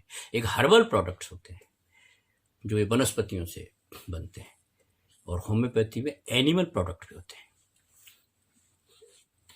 बहुत से नाम गिना सकता हूं, मैंने होम्योपैथी की स्टडी की है, बहुत से नाम गिना सकता हूं मैं आपको। एनिमल प्रोडक्ट है, और ये बात सच है, होम्योपैथी का कोई भी डॉक्टर हो बता देगा आपको। आपने होम्योपैथी और अस्पताल खुलवा दिया। और भावना क्या है? भावना जो आपकी है, बड़े विचित्र तरह के मूर्ख हैं आप। उस मूर्खता को परिभाषित आपने ऐसा छुपा रखा है। अरे गुप्ती जो थी, जो आत्मा को छुपाने का, जो आत्मा को सुरक्षित रखने का और सांसारिक भाषा में आत्मा को स्वस्थ रखने का काम था, वो तो आप कर नहीं पाए। अब आपने दूसरी बात शुरू कर दी। उन्होंने कहा होम्योपैथिक अस्पताल इसलिए खोलना है कि जिसमें हिंसा नहीं होती। किसने बताया आपको? पूछना उसी डॉक्टर से कभी जिसका इंटरव्यू आपने लिया हो, अगर वाकई डॉक्टर है वो, तो पूछना उसका एनिमल प्रोडक्ट कितना है। और 70% एनिमल प्रोडक्ट से होम्योपैथी की चिकित्सा की जाती है, बता देता हूं आपको। अगर आपका ये भ्रम है तो मुझे कोई आपत्ति नहीं है, चल रहा है तो वो ठीक है, मुझे कोई आपत्ति नहीं। होम्योपैथी का जो सबसे बड़ा पोर्शन है वो केवल ये है कि आपके लक्षण जानने का, और लक्षण के पीछे मनोविज्ञान का पूरा 1000 प्रश्न में बता सकता हूं। 1000 पूरे शास्त्र, जैसे शास्त्र नाम होते हैं ना, उसी तरह के पूरे 1000 लक्षण इस मस्तिष्क में बता सकता हूं, जिससे यह तय होता है कि इस पर यह दवा मुफीद होगी। होम्योपैथी का जो सबसे बड़ा चैप्टर है वो ये है, जो आपके मनोविज्ञान का चित्रण करता है। वो एक अलग बात है कि हम डॉक्टर से कुछ नहीं पाते और डॉक्टर भी कुछ नहीं जानता। तो हमने होम्योपैथी को अस्पताल खुलवा दिया। उसमें जो लक्षण है, मानसिक लक्षण, गजब के लोग, गजब। आप कैसा सोचते हैं, कैसा विचारते हैं, किसी की बात पर क्या प्रतिक्रिया होती है आपकी, वो मंद में होती है, जिसको आप आकाशायों के क्षेत्र में ले सकते हो। बहुत बड़ा चैप्टर है। आपको सूंघने में क्या अच्छा लगता है, आपको सुनने में क्या अच्छा लगता है, आप ज्यादातर दृष्टि कहाँ गढ़ाते हैं, सबसे अच्छा भोजन आपको कौन सा लगता है, ये बड़े प्रश्न है। और इन प्रश्नों से पूरा का पूरा नाम कर्म जुड़ा हुआ है भैया। ये बड़े ज्ञान का क्षेत्र है। तो वो तो है नहीं, तो आपने कभी रख दिया, आपने सस्ते मिल जाते हैं तो कहा कि भाई औषधि दान में, और उस पर लिखा भी होता है कि संस्थापक ये, संचालक वो, और ये और वो, आता है ना। तो भैया अज्ञान और मिथ्यात्व में यही हो सकता था जो तू कर रहा है और करता रहेगा। ये श्रृंखला चलती रहेगी कि जो संतति तेरी होगी, यानी जो तेरे भावों की संतति भी होगी, वो शुद्ध तो कभी हो नहीं सकती। इसलिए जो तुमने प्रतीक बना रखे हैं, ज्ञान दान, आहार दान, औषधि दान, अभय दान, इन प्रतीकों को भी देख लेना, उसमें भी तू निर्वाह नहीं कर पाया। सच्ची बात है, बड़ी प्रतीकात्मक बातें थी। तो एनिमल प्रोडक्ट जो होते हैं, जिसमें अपार हिंसा होती है, अपार हिंसा, अहिंसा परमो धर्म है। और महावीर, भगवान महावीर की जयंती पर जो तू जियो और जीने दो का झंडा लेके घूमता है ना, अपने अज्ञान की तरफ भी थोड़ा सा देखना कि तुझे हक है। अहिंसा परमो धर्म है। औषधि दान में भी तेने छल किया, तुझे तू पता ही नहीं है ना भाई, मालूम ही नहीं है, कभी जिनवानी के चरणों में बैठा ही नहीं तू, प्रतीकात्मक करता रहा ये सब ढकोसलेबाजी, ढोंग, आडंबर, प्रथाएं। इतनी प्रतिमा के धारी हैं। जानते हैं प्रतिमा किसको कहते हैं? एक हैं बाल ब्रह्मचारी हैं, वो क्षुल्लक भी है शायद, तो वो अपने क्षुल्लक को अलाउड है संभवतः, मैं बहुत ज़्यादा इस आचार के बारे में नहीं जानता। प्लेन में घूमते रहते हैं, तो यहाँ से लेके गोवा और गोवा से लेके यहाँ, वहाँ के लोगों को बेवकूफ़ बनाना। तो वो क्या है कि देव दर्शन, तो उन्होंने किसी से कहा भाई देव दर्शन के बिना तो मैं पानी भी नहीं पीता हूँ। तो किसी ने उन्हें चांदी की मूर्ति भेंट कर दी। अब वो उस मूर्ति को साथ रखते हैं इधर से। ये है आपकी परंपरा है। हमारे तो अकृत्रिम चैत्य भी है भैया, मेरे तो भाव मंदिर भी है। कोई जरूरी है? लेकिन चलो जरूरी है फिर भी, लेकिन आप कर क्या रहे हैं? इतनी प्रतिमा के धारी हैं, बाल ब्रह्मचारी हैं, अरे ठग, कितने बड़े धर्म को लज्जित कर रहा है?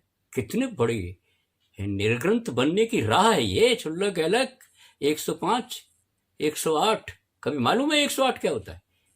और मैं गारंटी के साथ कहता हूं कभी 1008 में आपसे पूछने लगूं, कहेंगे नहीं कहते हैं बस 1008। अब क्यों कहते हैं ये नहीं पता,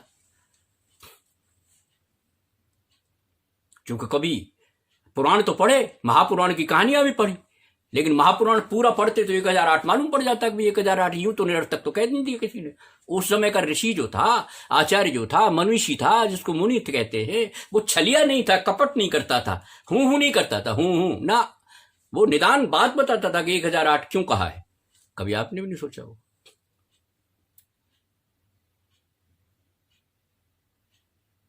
इसलिए आचार्यों ने करुणा भाव से कभी कभी कहा, मूढ़ मती कुछ तो समझ। वो आचार्य जानता ही नहीं समझेगा, लेकिन मैं अपने कर्तव्य से भी मुक्त हूं, इसलिए उन्होंने बहुत समझाया। आचार्य नहीं जानता है कि ये आदमी मेरा भगत है, कहना मैं भगत हूं। मुझसे एक सज्जन कहते थे कि मैं उन आचार्य से सीधा मिल सकता हूं साहब। अरे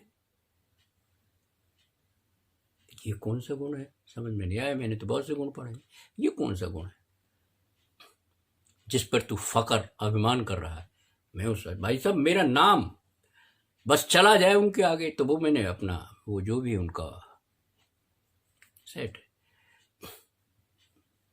वो जो है ना आकाशवाणी वाले, मेरे मित्र हैं, उनको बड़ा फकर था। चले गए वो, जिनके दर्शन करवाते थे वो भी चले गए, और जो दर्शन करवाता था वो भी चले गए। तो जब चला चली का खेल है तो घमंड किस बात का? बहुत सी घटनाएं क्षुब्ध करती हैं, इसलिए कहा जाता है कि धर्म को विकृत क्यों कर रहे हो। एक अंदर से जगती है बात कि जिसको दान कहा था आचार्यों ने, जिसने दत्ती शब्द, आप प्राकृत के सैकड़ों शब्द उठाएंगे ना तो आपको मालूम पड़ेगा, बड़े एक प्राकृत जो भाषा है ना, बड़ी निश्चल भाषा है, बच्चों की भाषा है। जैसे कहते हैं ना पानी को पप्पा कहते हैं ना, तो वह लगता है एक बच्चा बोल रहा है। इसलिए उन्होंने जो भाषा है ना, अप्पा कहेंगे ना, कितना प्यारा शब्द है भैया। तो ये थी परंपरा, श्रमण आर्हत जैन निर्ग्रंथ वीतराग, सब उत्तम त्याग की श्रेणी में यदा कदा बोल रहा हूं। कभी ध्यान, कभी ये मत के लेना ये उत्तम त्याग के संदर्भ में कुछ और बात कर रहा, बिल्कुल नहीं कर रहा मैं। सब उत्तम त्याग के दायरे में आ रही है ये बातें, क्योंकि दानों की चर्चा हो रही है। तो ये तेरा औषधि दान था।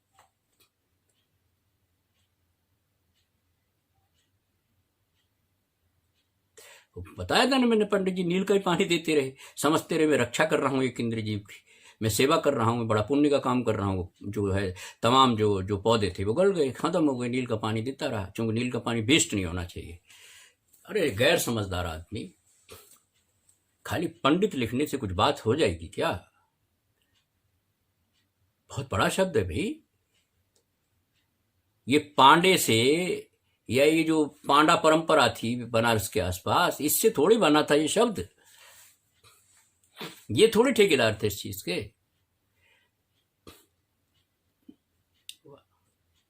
और अधिकारी विद्वान भी इसी तरह चर्चा कर देते हैं, ये शास्त्र दान है, ये अमुक दिन ये कर देना, अमुक दिन वो कर देना, अनंत चतुर्दशी आएगी, ढेरों रुपया लग जाएगा। ठीक है, अच्छी बात है, द्रव्य का दान देना ही चाहिए। और द्रव्य का तू करेगा क्या? पानी बाढ़े नाम में, वो घर में बाढ़े दाम, तो दोनों हाथ उड़ीचिए, यही सयानो काम रेमन कह गया है। मामूली से कभी थे वो, लेकिन वो भी जानते थे कि जब घर में दाम बढ़ जाए, पैसा बढ़ जाए। और ऐसे भी कंजूस है, हमारे यहाँ रुपए की व्याख्या करते करते उसने क्या कहा, भैया 16 ताब खाते है जामे 2 अठन्नी 4 चवन्नी 2 अन्नी 8 16 इकन्नी देख ही होल 7 है 32 अधन्ना पैसा 64 को ढेर लागे 128 अधेला बन जाते हैं, जामे बन जाए 192 रुपया, ऐसे रुपये को रुपया भला कैसे दियो जाता है। ऐसे भी कंजूस है। सू में देने का भाव नहीं उठता, 1 रुपया मांगा था, उन्होंने 50 बातें कर दी। 192 भैया इसमें पहिया है, मैं कैसे दे दूं? और बढ़ा और दिया, 1 रुपये की बात थे यार, उसको तूने इतना बढ़ा दिया कि ये बड़ा वैभव है। चूंकि देना नहीं था।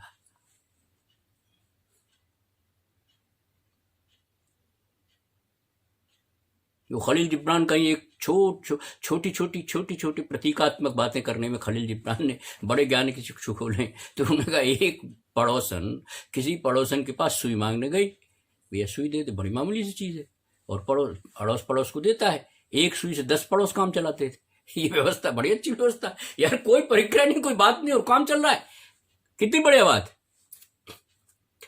तो उसने कहना सुई तो उसने दी नहीं, लेकिन सुई पर भाषण पूरा देती। मांगना बहुत बुरी बात है, तुम सुई भी नहीं रख सकती, कम से कम सुई तो रखनी चाहिए। अरे सुई तो बड़ी मामूली सी चीज है, कभी किसी का बटन टूट जाए 500 बातें कर दी, लेकिन सुई नहीं दी उसको, जबकि उसके पास में रखी हुई है। इतने बड़े घर थोड़े होते थे, स्त्री अपनी व्यवस्था अपने पास रखती थी, लेकिन सुई पर भाषण दे दिया और उसको निहत्ता छोड़ दी, वो बिल्कुल निखाली छोड़ दिया, खाली छोड़ दिया, खाली दी नहीं। ऐसे भी लोग 500 बात करेंगे, इधर उधर की बात करेंगे। एक बहुत बड़े आदमी है दरियागंज में, वो कहते हैं कि साहब दरियागंज में कोई चीज होगी तो मैं दूंगा,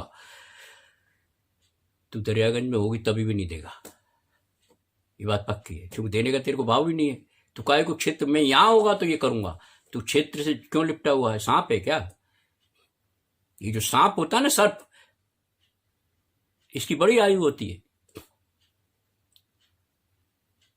वो पीली धातु पर बैठा रहता है, जिसको सोना कहते हैं। और न जाने कौन सी प्रजाति का वो है, कौन सा भाव है सर्प का। सर्प वैसे तो कुछ नहीं करता, वो मिट्टी मिट्टी अपना छोटे मोटे चूहे हुए, वैसे तो मांसाहारी है, वो खा जाता है और वो अपना जीता है, लेकिन उसी पर बैठा रहता है।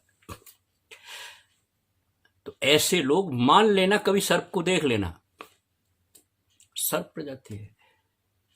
आचार्य ने कहा है, कोई बहुत बड़ी बात नहीं है, कोई बुरा लगने वाली बात भी नहीं है कि तेरा भविष्य है ये। ऐसे व्यक्ति को जिसमें त्याग का कोई भाव ही नहीं है, किंचित भी नहीं है, ये द्रव्य है, ये तेरे पास इतना है, जिसको उसने भी कह दिया कि दोनों हाथ उलीचिए, चलो दोनों हाथ नहीं तो उंगली से ही उलीचते ना, लेकिन ना, मुझे तो सर्प ही बनना है, मैं निश्चय कर चुका हूं, सर्प ही बनना है, और ये कोई अभिशाप नहीं है, ये परम, ये वस्तु स्वभाव है, ये होगा, पर्याय का स्वभाव है। जैसा तू जिस तरह के भावों का निर्माण करेगा उसी प्रजाति में तो जाएगा, ये तो बात सच्ची है ना। अगर ये मैं जोर से कहूं और डांट के कहूं तो सर्प बनेगा, तो हो सकता है वो कुछ, लेकिन वो कैसे करेगा? या तो भय के वश में करेगा या लोग के वश में करेगा। तो जो हमने भय दिया वो भी गलत है, और उत्तम त्याग की श्रृंखला में रखा उन्होंने अभयदान। अभयदान आचार्य ने आपको अभय कैसे दिया कि अगर तू ये करता जाए तो मनुष्य जाति तेरी पक्की, मनुष्य भव तेरा पक्का, और जिन भवों की तू कल्पना करता वो पक्का, और मोक्ष जाना चाहता है, मुक्ति जाना चाहता है, वो भी पक्की। रास्ता ये है अभयदान। ये जो बंधन से हम रोज डरते हैं, मेरा नफा हो गया, नुकसान हो गया, ये हो गया और वो हो गया, और भावों के बीच में अकड़ते जकड़ते लड़ते रहते हैं, निरंतर परेशान और बेचैन रहते हैं, और बहुत से लोग तो आत्महत्या भी कर बैठते हैं। आत्महत्या कोई शब्द नहीं है, लेकिन चलिए अपने जीवन से हाथ धो बैठते हैं। उस भय से अगर मुक्ति पानी है तो किसी अच्छे आचार्य के चरणों में चले जाना, किसी जिनवाणी के चरणों में चले जाना। ये अभयदान की परंपरा है जन संस्कृति की। तो उन्होंने 4 दानों की व्यवस्था की, लेकिन हम चारों दानों में कहीं न कहीं कुछ अधूरे हैं। और अधूरे क्या, हम किसी मतलब पहली मंजिल हमने स्टार्ट नहीं की है, तो बहुत बड़ी बात है। तो उत्तम त्याग की श्रेणी में तो आना बहुत मुश्किल है। लेकिन आचार्य ने कहा कि चिंता करने की बात नहीं है, चिंता करने की बात नहीं है भाई, मैं 2-3 बातें समझाता हूं तुझे, तो तू उत्तम त्याग की, ये जो तेरा ममता का भाव है इसको हटा सकता है, अभ्यास से हटा सकता है, उदाहरणों से हटा सकता है, जो सामने दिखाई दे रहा है उससे हटा सकता है। परिवर्तनशील संसार है, अगर तेरे में कोई भाव है, बहुत कोशिश की। अब जो अनंतानुबंधी का कषाय का जीव है उसका तो निगोदित है, कुछ नहीं कर सकते। लेकिन चूंकि तू जैन कुल में है, मनुष्य भव है, तो हमें कुछ ऐसा दिखाई देता है अगर सही चीज पकड़ ले तो संभव है कि तू मनुष्य जीवन की पर्याय को सार्थक साबित कर दे। इसलिए आचार्य कहते हैं, आचार्य को कोई मालूम है अंतर में बात कि ये नहीं हो सकता कि ये जैन कुल में पैदा हुआ है और मेरे पास आया है और हल्की हल्की बात जानता भी है, तो इसका संभव है उद्धार, इसलिए आचार्य बात करते हैं। लेकिन तूने अपने मुताबिक गढ़ ली तो फिर तू जाने। निवृत्ति के अलावा कोई चारा नहीं। इसलिए निवृत्ति पर तमाम जितने भी हमारे 10 धर्म हैं, या जो भी धर्म है हमारा, या जो भी हमारी व्यवस्थाएं हैं जीवन को समुचित चलाने के लिए, वो तमाम या तो अहिंसा पर टिकी हुई है या निवृत्ति पर टिकी हुई है। ये जो संग्रह की भावना है ये ठीक नहीं है, ये सर्प की भावना है जिसका कोई मीनिंग नहीं है। तू कुछ नहीं कर सकता, तू इसका उपभोग नहीं कर सकता। तेरे भोग और उपभोग की जो सामर्थ्य है वो भी बहुत कम है, अल्प है, इसलिए काय को इकट्ठा कर रहा है। अरे भाई आदमी करता है कि मुझे भोग मिलेगा, वो भोग में मैं इसका आनंद उठाऊंगा। तू तो आनंद की बजाय कुछ और उठा बैठा, खाम संक्लेशित परिणाम पाल बैठा। ये मेरा है। सुनाते हैं कभी कभी रजनीश कि खबर मिली कि आग लग गई तेरे घर में। भाई साहब बेचैन हो गए, मरने के लिए तैयार हो गए। बड़ी मुश्किल से बनाया था, इतना भवन, इतना पहले आग बहुत लगती होगी शायद, ये कहानी कही होगी। दूसरी बार खबर आई कि नहीं तेरे में नहीं लगी, बराबर में लगी है। निश्चिंत हो गए। तो ये जो तेरा था ना, आग लगी इस बात को, लेकिन मेरे में आग लगी है, स्वाभाविक भी हो सकता है। तो बड़ा दुखी था। दूसरे ने कहा नहीं तेरे में नहीं लगी, है गलत फहमी हो गई थी। तेरा 383 नंबर, 303, तेरा तो नंबर 303 है, वो 302 था। चलो शुक्र है। अब तीसरे ने आके कहा तेरे तक पहुंच रही है। दुख के अनेक कारण हो सकते हैं, अनेक सीमाएं हो सकती हैं, कहानियों पर भी दुखी हो सकता है। सपने में तू अपनी व्यवस्था नष्ट कर सकता है, तेरा ये हाल है। सपना तुझे बना सकता है, यानी मूर्ख बना सकता है।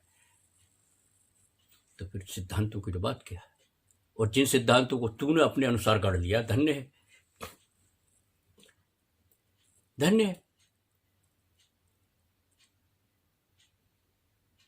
भाई मुझे कोई मुस्लिम स्कॉलर समझा रहा था कि जैन साहब ये कहा गया था कि मैं का त्याग कर, यानी मैं की बलि दे, ये कहा गया था। अब मूर्ख गया, उसने बकरा मिल गया उसको रास्ते में, कुछ ऐसा होना था शायद, प्रकृति का अपना कुछ रहा होगा। तो उसने कहा मैं का त्याग का, मैं की बलि देने की बात की थी उन्होंने, मैं उसकी बलि देनी शुरू कर दी। और ये कहानी और आती है कि भैया उसकी जगह वो प्रकट हो गया, बकरा प्रकट हो गया। अभी बकरा भी क्यों प्रकट हो गया? क्योंकि तेरे भावों में तो हिंसा निश्चित थी ना, इसलिए तूने एक परंपरा बना दी। ये मुस्लिम स्कॉलर कह रहे थे।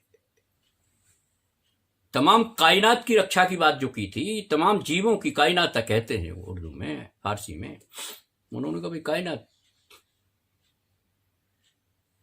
ये तेरा दायित्व है, क्योंकि तू बड़ा है, तू इनमें सब में सर्वश्रेष्ठ है, इसलिए कायनात की रक्षा कर, और उसकी रक्षा में अगर कोई कोताही बरतेगा तो खुदा तुझे दया वो सजा देगा। इस तरह की बात आती है। और समझा कुछ और, कहा कुछ और था, समझा कुछ और। तो उत्तम त्याग के संदर्भ में तेरा वो एक पुस्तक का दान ज्ञानदान नहीं कहला सकता, शास्त्रदान नहीं कहला सकता। या तमाम दुनिया में शोर करके चातुर्मास के दिनों में किसी निर्ग्रंथ दिगंबर साधु को आहार करा देना, बिना भावना के करा देना, वो उस कोटि का आहारदान नहीं है, क्योंकि ज्ञान का तो तेरे में अभाव है।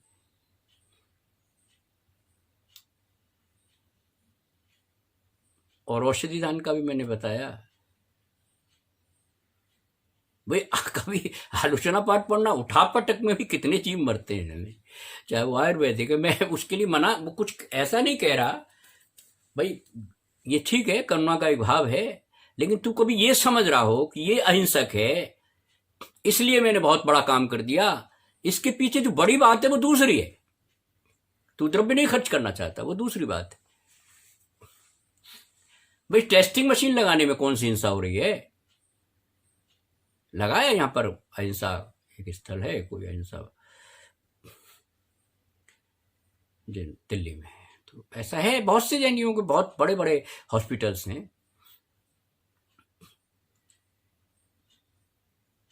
औषधि दान, अभय दान का केवल एक ये है कि आचार्य तो अभय दान तब देता, आचार्य के पास कुछ नहीं फिर भी देता है, तुझे निश्चिंत करता है, तेरे को भय से निर्भय करता है। गांधी ने कहा था कि देखो मैं कुछ नहीं कहता, मेरे पास कोई शस्त्र अस्त्र ऐसा नहीं है कि अंग्रेज हुकूमत को भगा दूंगा, मैं सिर्फ तुमसे एक निवेदन करता हूं जनता से, उन्होंने कहा कि तुम निर्भय हो जाओ, ये कोई ऐसी बड़ी चीज नहीं है जिससे तुम डर डर के चलते हो, और निर्भय हो जाओ।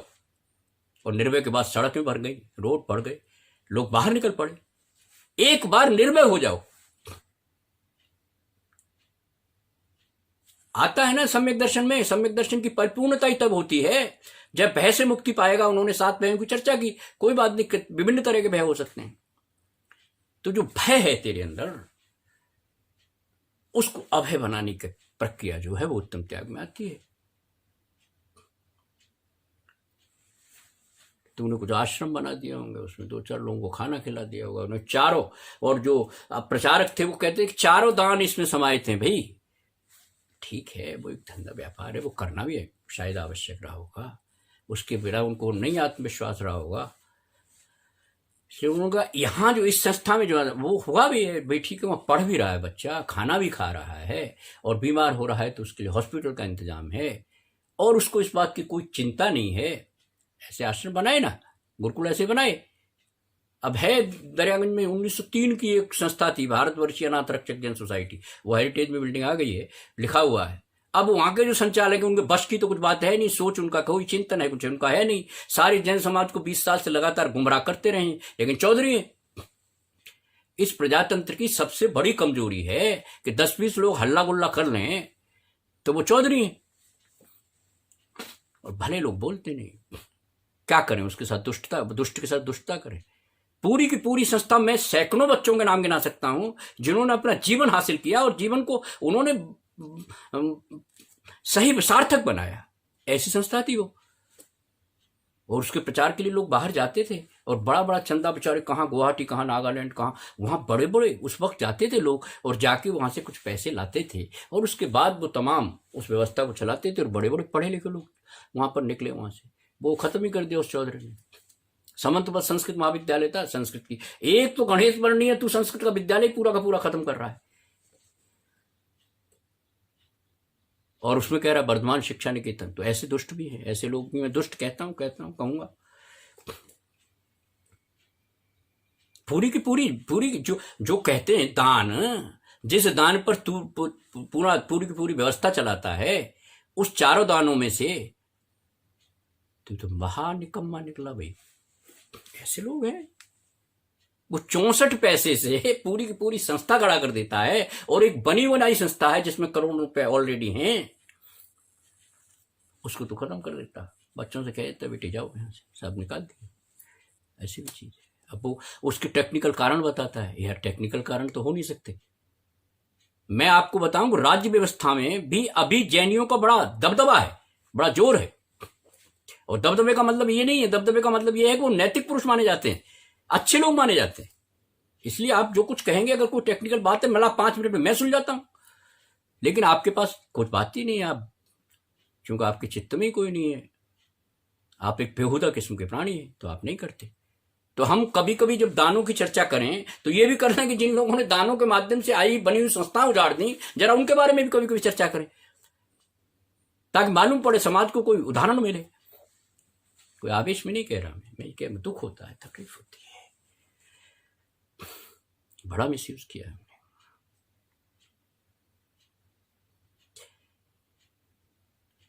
छात्रावास खत्म किया, वो खत्म किया।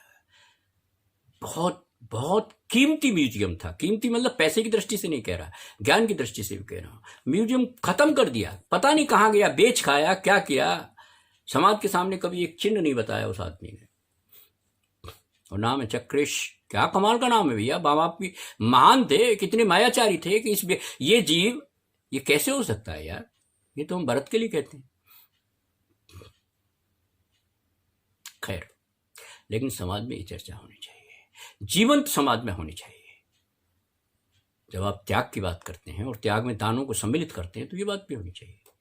ये तो भी नितांत सांसारिक बात है, लेकिन व्यवहार में चीज चल तो रही है ना। हम ऐसे आंख बंद करके तो नहीं बैठ सकते ना। तो खैर, तो हमने चारों दानों को ही अगर समझ लें आप, तो उत्तम त्याग की श्रेणी में आ जाएंगे वो। बहुत से आचार्यों का हिम्मत था या बहुत से विद्वानों का, इन दानों का उत्तम त्याग के सामने कोई मतलब नहीं है, 100% है, क्यों नहीं है? लेकिन तू उत्तम उसे बनाएगा तब ना। अब दान दान दान ऐसे तो नहीं बात बनेगी। हमारे पास द्रव्य भी है। कब नहीं दिया भामाशाह ने दान भाई? जब भी मौका आया जन समाज ने पूरा दान दिया है और पूरी व्यवस्था बनाई है। मुझे अच्छा है, वो मुझे याद है परिणाम का सीन, जब 1965 में लड़ाई चल रही थी। लाल बहादुर शास्त्री ने मजाक में कह दिया था कि मुझे सोने से जन समाज तोल रही है, बड़ी चालाक है। जगजीवन राम को तोलती ना, बराबर में बैठे हुए थे, शायद डिफेंस मिनिस्टर थे उसको। आचार्य देशभूषण जी ने कहा बैठ जाओ, जो दिया है वो तो दिया है, हमने व्यवस्था से दिया है, लेकिन अभी और लो। और मुझे याद है मेरी माँ बहनों ने कंगन उतार के दे दिए थे, कुंडल उतार के दे दिए थे, अपने गले की मंगलसूत्र उतार के दे दिए थे। देश का मामला है और आचार्य देशभूषण कह रहे हैं, निर्ग्रंथ दिगंबर इस बात की चर्चा कर रहा है। कमाल है। हमारा फर्ज बनता है हम त्यागेंगे। त्यागा और दोबारा तुल के गए। मालूम नहीं है तुमको इतिहास? ये तो अभी की सन 65 की बात है ना। तो जैन समाज तो बड़ा, जब भी कर्तव्य की बात आई है कभी पीछे नहीं हटा।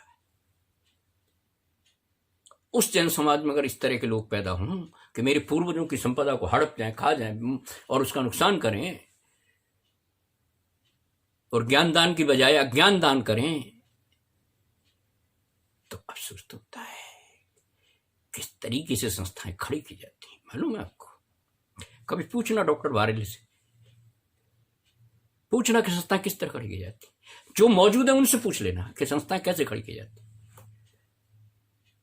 तमाम क्लेश संक्लेश के बीच में से, तमाम वाद प्रतिवाद के बीच में से, प्रस्ताव अप्रस्ताव, ये और वो, इन तमाम के बीच से एक संस्था निकाली जाती है और वो संस्था खड़ी होती है और तू खड़ी संस्था को ध्वस्त करता है। धिक्कार, 100 बार धिक्कार। उत्तम त्याग की श्रृंखला में इतनी कड़वी बात क्यों कह रहे हैं आप? ये कड़वी बात नहीं है, ये बहुत मीठी बात है। मां कहती है ना बच्चे से, नालायक, कड़वी बात है क्या ये? इसमें मर्म है, इसमें पीड़ा है। ये जो भाव है कि ममता का, ममत्व का, ये मेरा है, इसको त्याग। और इसके जो तूने अवयव बनाए, ज्ञान दान, आहार दान, औषधि दान, अभय दान, सबको निर्भय, सब जीव सुखी रहे, मिट्टी में सब बबुयेसु, ये मेरी घोषणा है। सब मुझसे डरने की कोई बात नहीं है, संसार में डरने की कोई बात नहीं है भाई। संसार से सबसे बड़ा भय है, उस भय का निराकरण करने के लिए आचार्य तैयार है। उन्होंने आपको, अब तू समझे तो बात बने। अभयदान वो है, अभयदान बंधनों से मुक्ति का अभयदान है। जो भक्तांबर का रचयिता भक्तांबर रचता है और उस रचने के बाद जैसा कहानी कहती है, उनके 48 ताले टूट जाते हैं, 48 बंधन टूट जाते हैं। और मैं तो इनको आघातीय कर्म की एक प्रकृति मानता हूँ। जैसे कर्मन की 63 है, उसमें 48 प्रकृतियां हैं जो घातियां हैं। मैं तो ये मानता हूँ प्रतीकात्मक रूप में। लेकिन जो भी है वो भक्तांबर उसको अभयदान दे देता है। क्या है भक्तांबर भाई? भाव है, भाव है, नम्रता का भाव, बीतराग को ही स्वीकार करने का भाव। भाई भोज का यही तो वो था कि भैया ये बीत बता, चमत्कार बता। जो भी संयोग बना होगा, विशापार स्तोत्र में बनाना भावना का कि बता, ये विष निकाट, ये जहर फैल रहा है, बच्चा मर गया और तू यहां पूजा में व्यस्त है। पटक दिया लाके विशापार स्तोत्र। कल्याण मंदिरों की भक्तांबर की बहुत चर्चा होती है, कभी विशापार स्तोत्र चर्चा करना। विशापहारम मणिमौषधानी शुरू होता है वहां से। भावों की एक श्रृंखला चलती है। और वो पुद्गल परमाणु जिन्होंने ये एहसास भर दिलाया था कि ये मर गया है, मरा नहीं था वो। क्योंकि ये नहीं हो सकता कि किसी कृपा से कोई आयु मिल जाए, ये तो नहीं हो सकता, इसमें जैन धर्म खंडित होगा। लेकिन ऐसा बेहोश हो गया तो आदमी को लगा, उन दिनों ये व्यवस्था तो थी नहीं कि भाई कॉज बताओ, डेथ हो गई कि नहीं हुई डिक्लेयर करो। तो उसको लगा कि सांप ने काटा है, और सांप ने काटा भी था या नहीं काटा था ये नहीं पता था, क्या पता डर से ही बेहोश हो गया हो, ऐसी बहुत सी घटनाएं हुई है। लेकिन जो भी था है, वो तो जिंदे की आराधना में व्यस्त है, मस्त है, आनंद में है, लीन है, तल्लीन है। उन्हें तो नहीं है कोई खबर, क्या खबर करनी यार। जब यार से यारी लगी हुई है, सिकंदर से फकीर ने कह दिया था खैटो भैया आगे से, उन्होंने कहा ये सिकंदर है, जो भी रहा होगा मेरी लगन लगी हुई है। तो जब लगन भाव की लग जाती है तो क्या सिकंदर और क्या सेल्यूलर। उसने कहा भाई समझ लो, उन्होंने कहा नहीं कोई मतलब नहीं है, निर्ग्रंथ साधु रहा होगा, ऐसी कुछ बात है शायद आती है। सिकंदर साथ ले गया। बात है शक्तिशाली जो लोग होते हैं ना, ये ही उलट हो सकते हैं। चंद्रगुप्त मुनि बन सकता है, चाणक्य जिसकी मैं बहुत चर्चा करता हूं कौटिल्य के रूप में, भद्रबाहु मुनि बनता है। आता है कथानक को, सामर्थ्यवान कर सकता है ना। क्षमा शोभती उस भुजंग को जिसके पास गरल हो, उसको क्या जो दंतहीन विषहीन विनीत सरल हो। तो पहले सामर्थ्य तो तेरे में है नहीं और सारी व्यवस्थाएं बनाता है, तो पहले इस बात को समझने की कोशिश करना और भावों के मन से अपने को संपुष्ट कर, भाव की धारा से संपुष्ट कर। सब साधन है तेरे पास, अगर भक्ति है तो बता, कर्म है तो बता, श्रद्धा है तो बता, और ज्ञान तो है ही हमारे यहाँ, तो ज्ञान आत्मा है।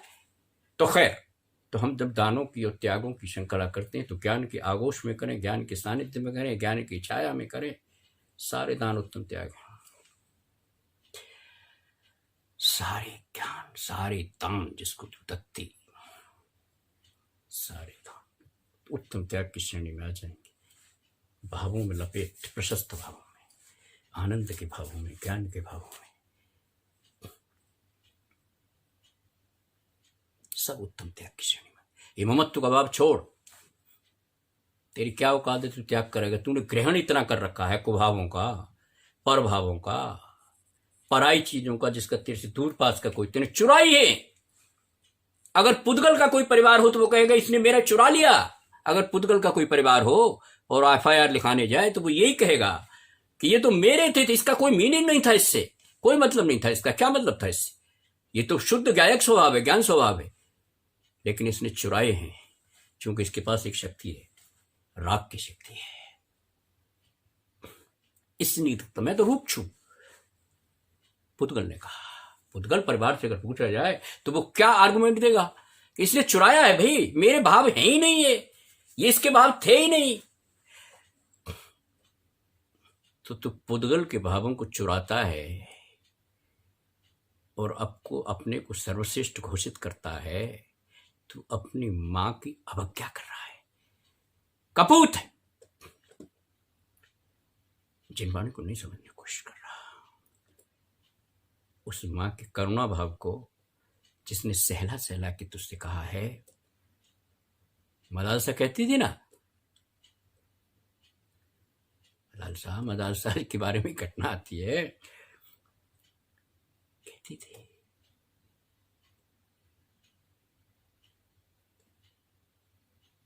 समझाती थी कि तू ब्रह्म है, तू परम ब्रह्म है। सबसे ज्यादा प्रभाव पड़ा था उन पर, कांजी स्वामी पर। मदालसा की कहानी का बता देता हूँ आपको, और भ्रातृहरि की कहानी का। आपके मतभेद हो सकते हैं, किसी बातों में मेरे भी हो सकते हैं, मतभेद कोई बात नहीं, मेरी मतभेद मेरे जीवन की शैली है, क्या फर्क पड़ रहा है। लेकिन जिसने 90% 10% में कहीं मान ली कंफ्यूजन है भी, निदान हो जाएगा यार। चिंबानी के आगोश में बैठ, निदान हो जाएगा।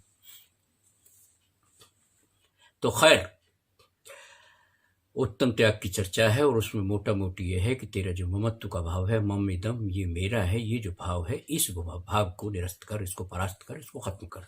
उत्तम त्याग के चरणों में चला जाएगा और उसके जरिए जो दान है इनको सही तरीके से समझ, उत्तम त्याग की श्रेणी में चला जाएगा। उत्तम त्याग तेरे लिए शुभ हो। उत्तम त्याग धर्मांगाय नमः। उत्तम त्याग धर्मांगाय नमः। जय जिनेन्द्र।